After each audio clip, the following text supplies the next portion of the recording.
a trip to the state tournament last week for the third year in a row. More exciting news for one Cherry Tiger and Sioux as senior Isaac Asuma was named to the Final Five in this year's Mr. Minnesota basketball. Isaac Asuma, the Gopher commit, is currently averaging 18 points a game, just under 8 rebounds and 8 assists for 32 games. While Asuma not only led the Tigers to their victory on Friday over MIB for the section title, he will look to do more of the same as the Tigers head to the cities for the state tourney on Thursday morning. They will play Russell Tyler Ruthin in the state quarterfinals at 11 a.m. And the winner of the 2024 Mr. Basketball Award will be revealed after the conclusion of the state tournament. But that's not the only local face from the Iron Range who would continue to impress.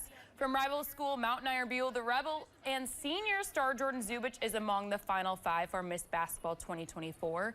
Just this past weekend, the UNC commit Zubich led her team to the state Class A runner-up title in the state tournament. She averaged just under 28 points per game this season alongside 4 rebounds and 6 assists.